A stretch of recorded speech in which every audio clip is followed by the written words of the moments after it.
Well, hello, my darlings, and welcome back to our channel. I am so glad you are here. Yes, today is a regular Wednesday, and no, your eyes are not deceiving you. But the reason why I opted to start the video like this, as opposed to giving you a glimpse into what we're making today, is because today is going to be another Scrapology 101 video.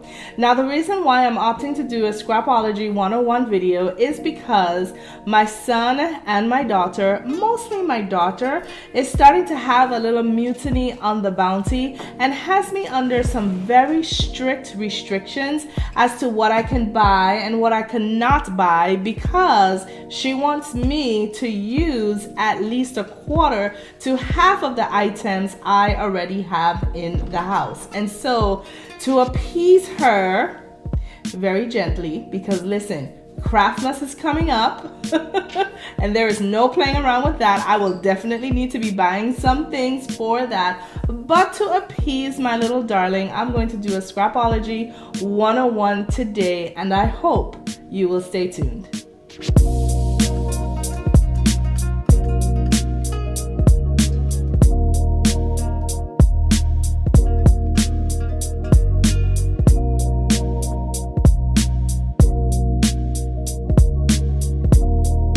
For this project, you will need some flowers, any color, any type of flower of your choice.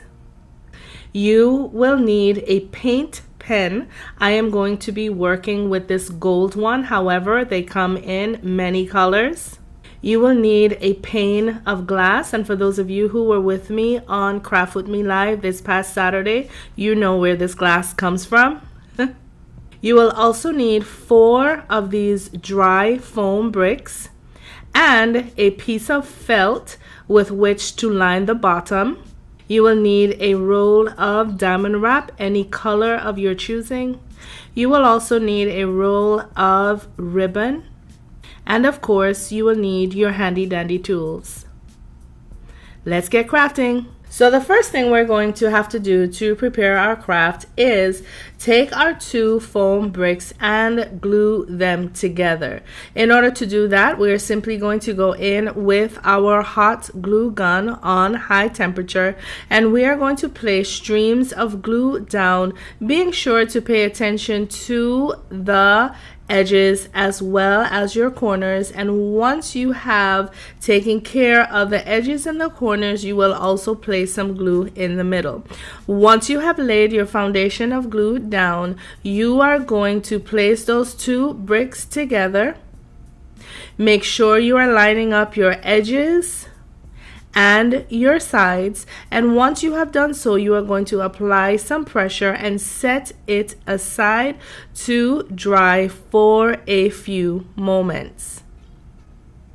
Now, I have already completed this with both sets of my bricks, and the one that is going to be on the bottom of our piece, I have already gone in and lined the bottom with some black felt.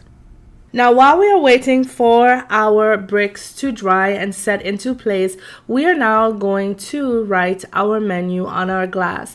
And as you can see, I have backed mine with a piece of cardboard simply because I do not want that glass to pick up any dregs from off of my table. Now, we can do this one of 2 ways. You could either type up your menu using the font and the size of font you will need, print that out, and place it under your glass pretty much in the same way that cardboard is, and then you would be able to trace following the pattern you have underneath of your glass. Or if, like me, you have a good handwriting, or rather you trust yourself with your handwriting, you can simply go at this freehand. And so as you're getting your pen ready, be sure to shake it to make sure you are loosening up that paint on the inside, shaken, not stirred. And once you have prepared it enough and you hear that ball moving in that paint just on a piece of scratch paper right on it to make sure that that paint is flowing nice and smooth.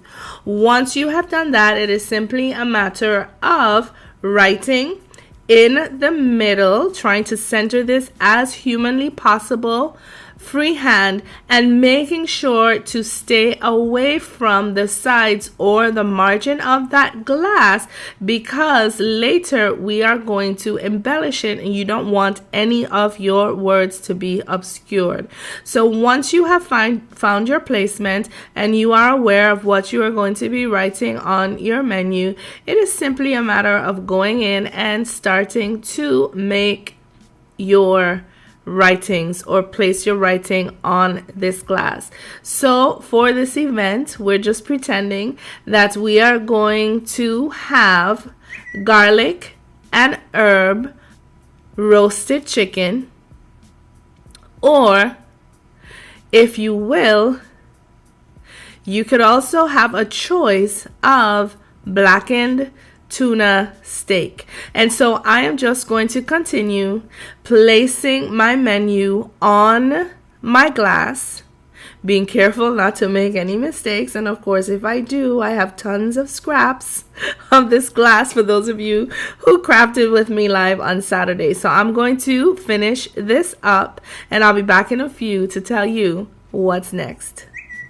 So now that our menu has been written and the bottom of our project has been lined, we are now going to measure our project to make sure that once we place our glass into that foam, it is going to be centered and straight.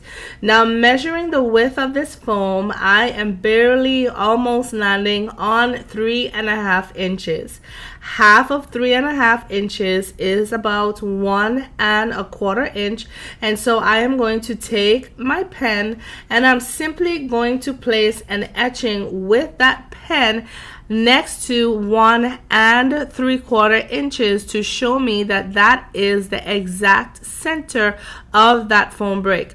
Once I have done it on one side, I'm going to repeat the same process on the other side to make sure that when I'm placing my glass, I'm going to be placing it straight and it's not going to be kicking off or veering off to the left or the right. Now that I have done that, I am going to measure the length of my foam, which is coming in at roughly 16 inches, and we know that half of 16 inches is going to be 8 inches and half of 8 is going to be 4, and then on the other side we're going to mark 12. So as you can see, I'm etching 4, 8 is in the middle, 4 more notches over gives me a notch of 12, and this is where I'm going to be placing my glass lengthways. So now that I have taken my measurements, I'm going to take my glass and I am going to place my glass right where I made those marks, making sure that my glass is centered. Once I have done that, I am going to press very lightly. I should be wearing gloves, my darlings, so make sure when you are doing this, you are wearing gloves. And once I have pressed very lightly to make the etching of where that glass is going to sit, I am now going to take my hot glue gun and very gently place a stream of glue into that etch. And then I'm going to take my glass and I'm going to press down and force it into that space,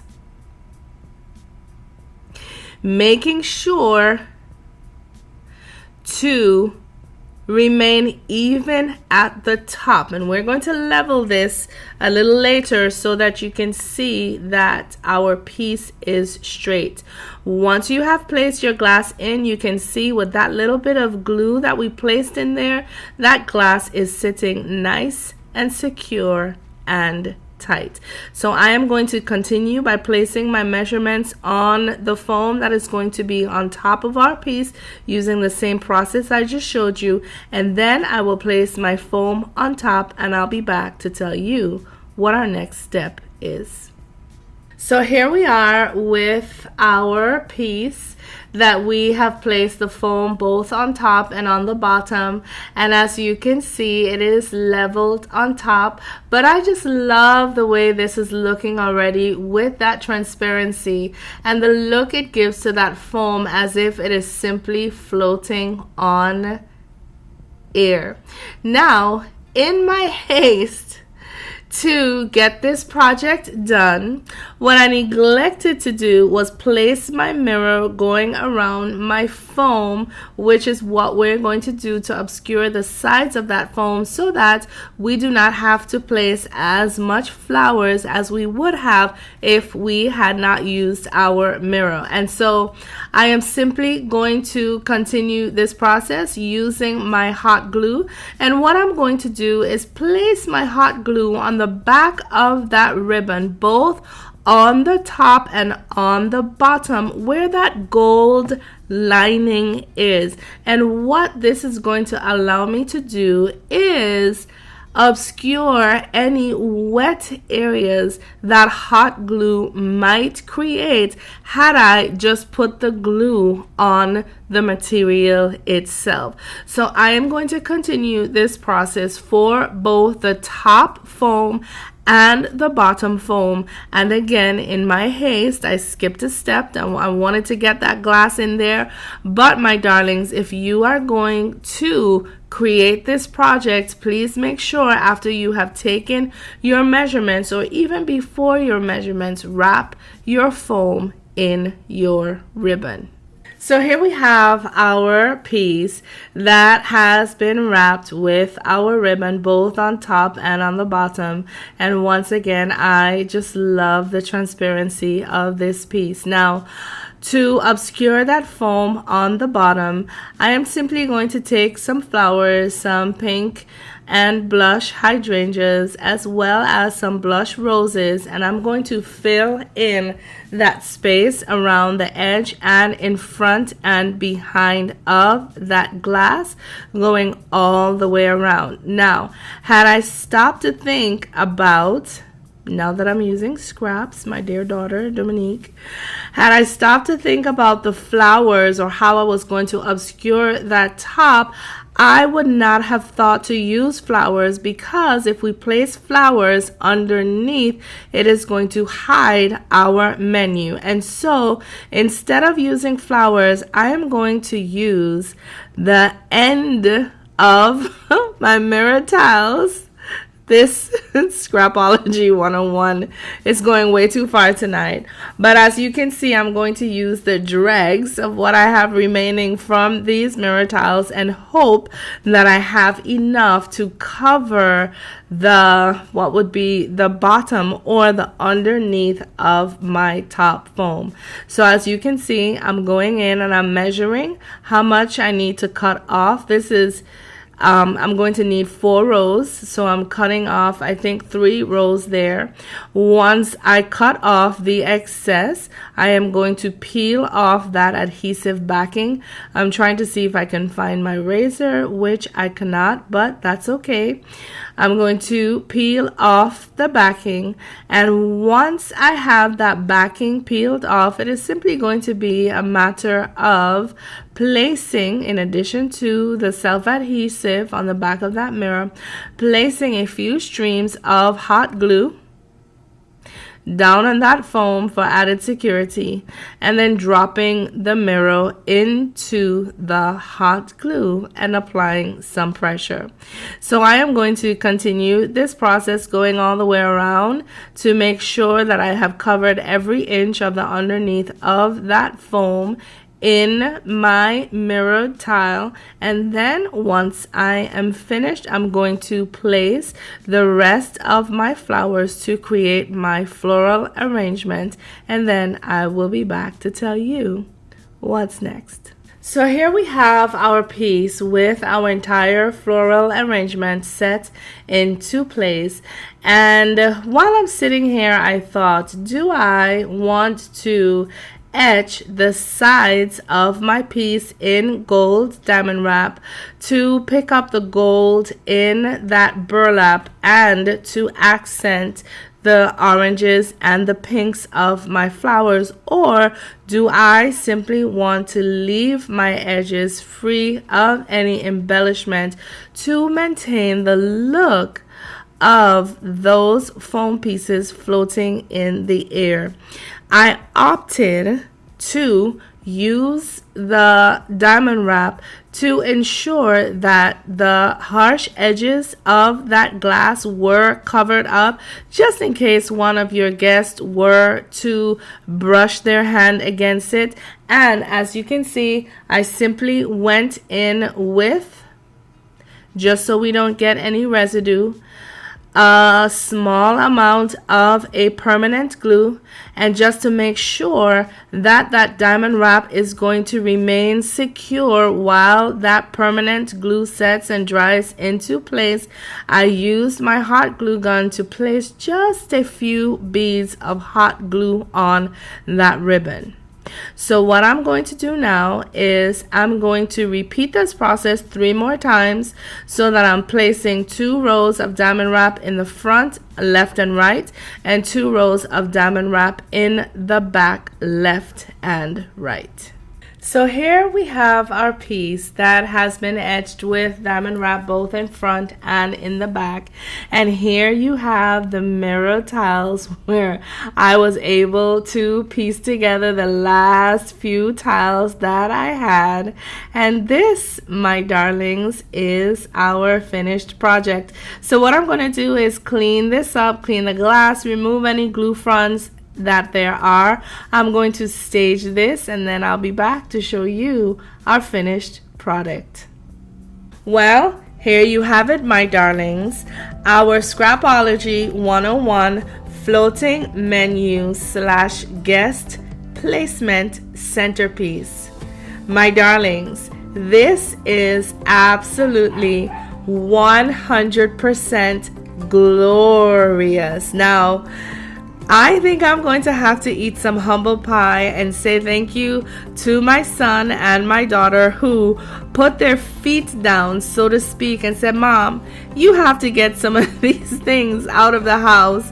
No more buying. You need to start using what you have." Had they forced me and backed me into a corner, I may or may not have today come up with this beautiful design that could be used, 1, to place your menu on the glass, or 2, to list the names of the people who would be sitting at that table.